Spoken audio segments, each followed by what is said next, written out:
मित्रों नमस्कार। पिछले कई सारे कालांशों से हम तद्धित प्रकरण के अंतर्गत शैसिक प्रत्ययों को देख रहे हैं। इसी क्रम को आगे बढ़ाते हुए आज मैं आपसे शैसिक प्रत्ययों में एक प्रत्यय है ठञ् प्रत्यय। कौन सा प्रत्यय? ठञ् प्रत्यय। इस ठञ् प्रत्यय पे चर्चा कर रहा हूँ। ठञ् प्रत्यय से संबंधित एक वार्तिक है, अध्यात्मादेश ठञ् ईष्यते। वार्तिक है अध्यात्मादेश ठञ् ईष्यते। आओ देखते हैं ये वार्तिक क्या कहना चाहता है कि अध्यात्म आदि सप्तमी अंत प्रातिपदिकों से,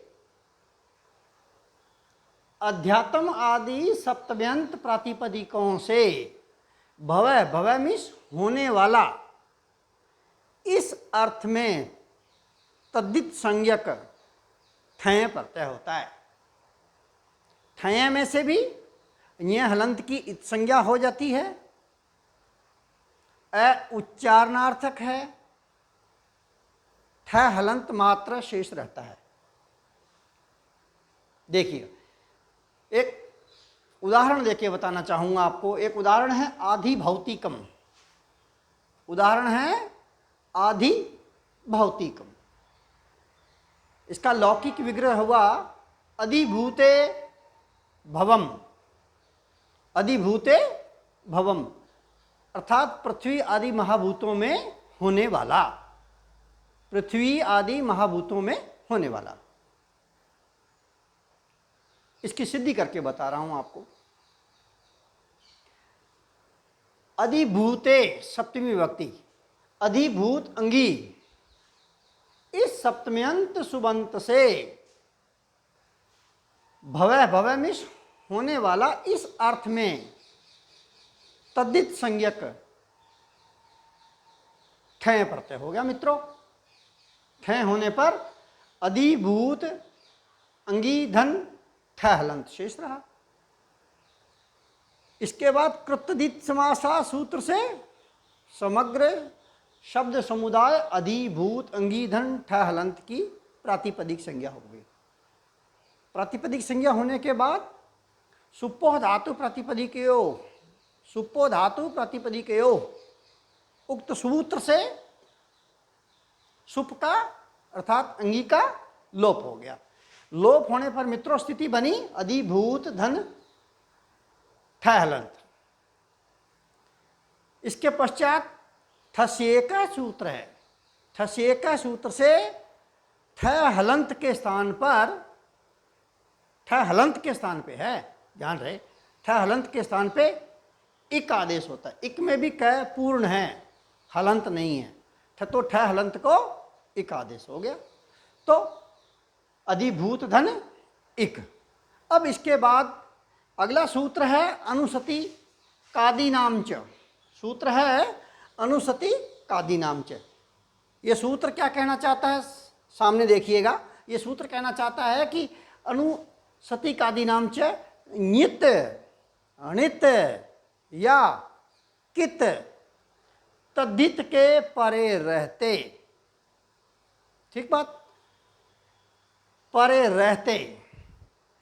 चूंकि ठञ् में से ञ हलंत की इत संज्ञा हो चुकी है, इसलिए वह ञित है। तो ञित के परे रहते आनुसतिक आदि गण में पठित जितने भी शब्द हैं, जो अनुसतिक आदि गण में जितने भी पठित शब्द हैं, उन शब्दों के जो में दो पद जो दिए होते हैं, उन दोनों पदों में जो आदि अच दिया हुआ होता है, जो प्रथम स्वर दिया हुआ होता है, उस प्रथम स्वर के स्थान पर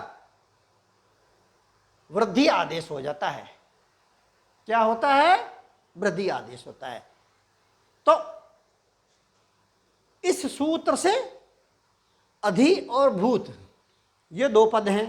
तो अधि का प्रथम अच है अ, इस ए को वृद्धि आदेश हो गया आ।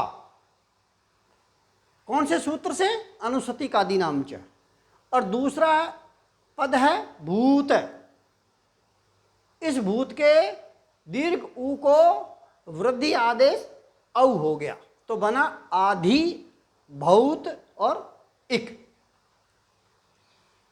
यचि भम सूत्र से आदि भौत की भय संज्ञा।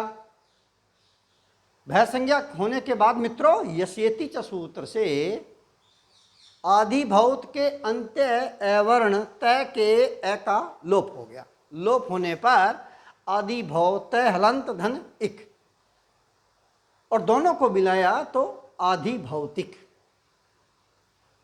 सवोज सूत्र से प्रथमा विभक्ति के एक वचन में सु।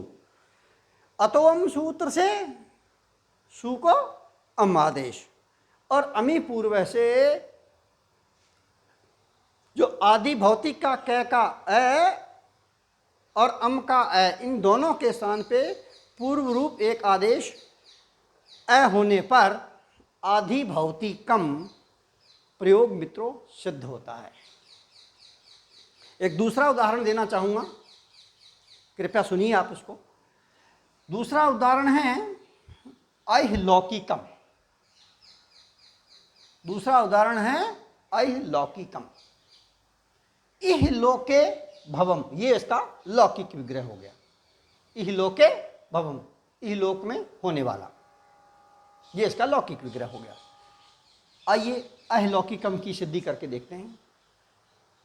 सर्वप्रथम अध्यात्मादेश ईष्यते, इस वार्तिक के द्वारा इहलोके भवम सप्तमी विभक्ति, इस इहलोके भवम इस अर्थ में इहलोक अंगी सप्तमी अंत सुबंत से इहलोके भवम इस अर्थ में तद्धित संज्ञक ठय प्रत्यय हो गया।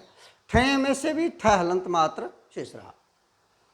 कृतदित समासा सूत्र से समग्र शब्द समुदाय की प्रतिपदिक संज्ञा हो गई।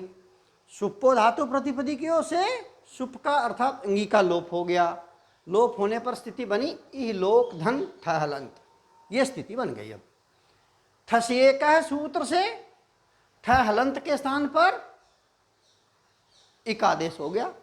इक आदेश होने पर इह लोक धन इक ऐसा आ गया। अब फिर अनुसतिक आदि नाम च उक्त सूत्र से जो दो पद जो दिए हुए हैं उन दोनों पदों के आदि अच को वृद्धि आदेश होता है यदि नित्य अनित्य कित तद्धित परे दिया हुआ हो। तो ठय में से ये हलंत की संज्ञा हुई है, इसलिए वो नित है, इसलिए नित रहते, और ये अनुसतिक आदिगण का पठित शब्द है, इसलिए दोनों को इह और लोक को, इन दोनों के आदि अचों इह के ई को ह्रस्व ई को वृद्धि आदेश आई हो गया। और लोक जो दे रखा है ना, इस लोक के ओ को भी वृद्धि आदेश औ, ये हो गया। तो ऐसा होने पर आई है और लौक और धन इक ऐसा बन गया। यचि भम सूत्र से आई है लौक की भय संज्ञा। यशेति च सूत्र से भय संज्ञक आई है लौक के अंत्य अवर्ण क के ए का लोप करना है। लोप होने पर आई लोक क हलंत धन इक, और दोनों को मिलाया तो बना आई लौकिक। सवोज सूत्र से प्रथम विभक्ति के एक वचन में सु। अतोम सूत्र से सु को अम, और अमी पूर्व सूत्र से ऐहिलौकिक के क के ए और परे दिए अम के ए, इन दोनों के स्थान पे पूर्व रूप एकादेश अ होने पर ऐहिलौकिकम प्रयोग सिद्ध होता है।